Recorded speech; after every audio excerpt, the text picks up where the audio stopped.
Not one golfer will buy one of these premium drivers next year. And in the past, I wouldn't have blamed those golfers because there was a disparity in performance between the brands I'm about to show you and obviously the big contenders in the market. However, going into 2025, I don't think that's quite the case anymore.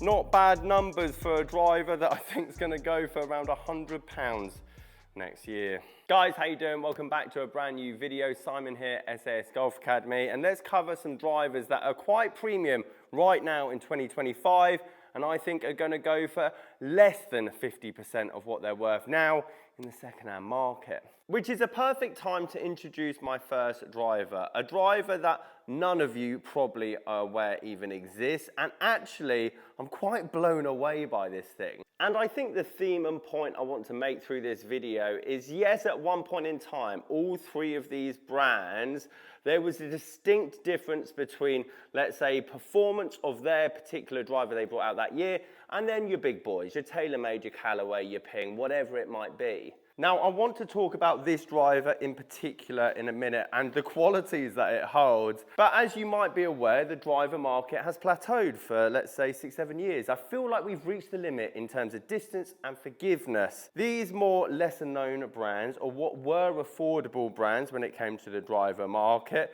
were able to play catch up.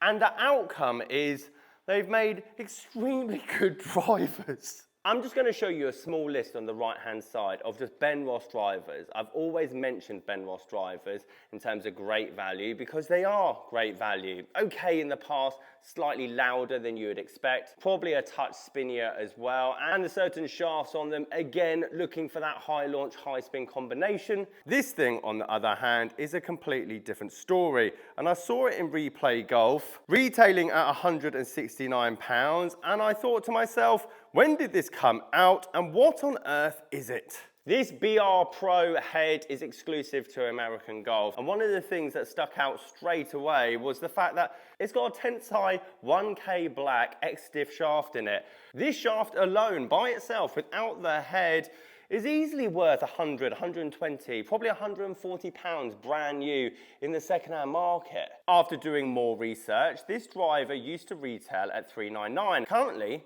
brand new on their website, $249, which again, I think for a brand new driver, it's not too bad of a price point, but you'd want to get fitted for it. You'd definitely want to try it. However, if it's selling now brand new in 2025 for, let's say, $249, what's it going to go for second hand?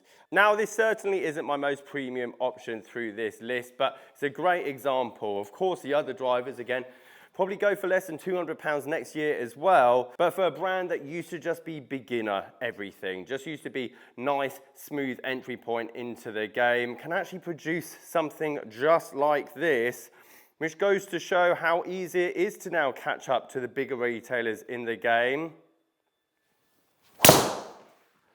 Oh, that actually sounded really good, even if I've blocked it out to the right-hand side, my typical fault. And goes to show when the other big brands have potentially just been reinventing the wheel for the last 5 years or so, lesser known brands are actually able to play catch up. Let's get a bit more premium, shall we? And why I think this driver is still going to go for under £200 next year.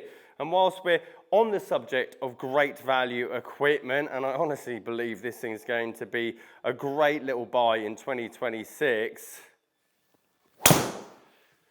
let's talk about great value technical improvement. Swingtweaks is an easy, affordable coaching app that any one of you in the world can have access to. The reason I love this brand as a golf coach myself is that it's affordable, it's accessible, and they're ever improving as they've just introduced new practice plans to go alongside the analysis you already get, the personalized coaching drills that they send you, so that after you understand what's going wrong, you actually understand how you're going to practice it between your next swing tweak. Not only that, once you send off your swing face on and down the line with a brief description of what you want to work on, and if you were to buy 10 of them, it works out about £18 per swing tweak, which is just great value. If any of you guys are interested in getting your first swing tweak, use my code SASGolf and that will give you 20% off your first purchase. Okay, let's talk about this great looking thing. Now, Srixon couldn't have asked for a better start to 2025. We're talking Ryan Fox, multiple wins.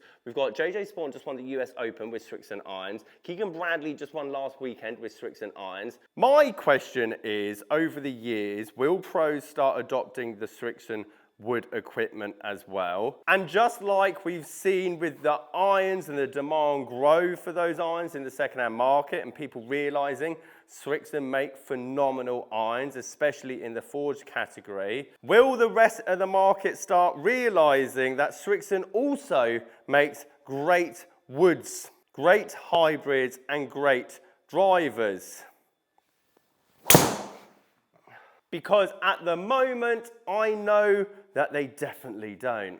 Now, as I mentioned earlier, the price point of this is high, $499. And again, it's difficult for me to say to go and get fitted for this brand new, because if you don't get on with it, which is always the case with every single driver you could ever buy brand new, trying to get some kind of value out of a second-hand one of these is very difficult, unless, like this person did, is already trade it in. Because in a year's time, this will be at the same price as these, the Mark II that came out last year. And if we're looking at ZX7s or ZX5s, we're talking £170, we're talking £180. Why?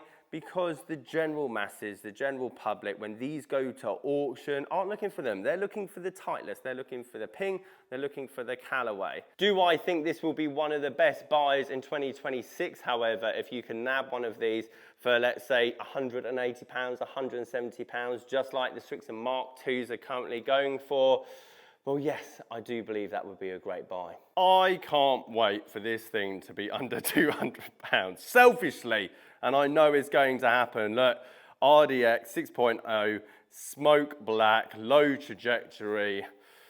Oh, she looks mean. Now, the predecessor to this driver, we're going to show you in a minute and talk about the prices of that and where I think this is definitely going to be in a year's time and why I think this is actually a big step up. As you can see, I've got the LS head here. Wilson actually brought out 3 heads this year. So they've got the LS, the Standard, and then obviously the Max, which I think is a good move from them. But as I mentioned, and what I've briefly mentioned through this video, I say, wait till next year. Let's see what they go for second-hand wise. And I still think they were good drivers and are still good drivers. This thing, however, I'm not being funny. Wilson, you've actually made something look phenomenal. Oh, get down there. That's a good hit. Efficiency is phenomenal. Spin's good. 294 carry. What else could you need? I think the other point I'm trying to make is that I just did that with the Ben Ross Pro as well. And if I had the Dynapower Carbon, I'll show you the image here, which would be the lowest spin head. So obviously they only brought out 2 last year, but it would be the lowest spin head. And I put the same shaft at 10.5 degrees. Would I see the same numbers? Yeah, probably I would. If I had the same head type and shaft in the Titleist and Callaway and Ping in terms of their low spin model and put them up here, would I see the same results? Yes. Now, if I tested a Wilson, let's say, 2, 3, 4 years ago, and a Srixon 4, 5 years ago, and especially the Ben Ross 4, 5 years ago, and tested it against the market leaders, would have I seen a difference? Potentially. Would I have felt a difference? Definitely. Would have I heard a difference? Almost 100% of the time. But why I'm excited, and let's talk about the prices of the old Dynapower. I've seen them go for, especially the carbon ones, £170, £160 in good condition with the head cover, is that these manufacturers are playing big time in the catch-up. They are making these things look phenomenal. Sound absolutely incredible, and unlike the big name brands where you have to wait almost 4 years to get a driver that's around the £200 mark, so like a TSI Titleist driver or a Ping G4 10 driver, you only have to wait a year for these, or the Srixon, and I feel like that's going to change in the future. The upside of only waiting a year is not performance, because I think we've plateaued that for quite a while, but the fact it's in good condition. Like, a lot of these are basically brand new, hardly been touched, and that is something to be said when buying golf equipment. That looks the part, sounds the part, and certainly feels the part. Thank you ever so much to Swingtweaks for sponsoring this video. Check the link in the description if you're interested. Any questions, sasgolfacademy.com. Catch you guys later.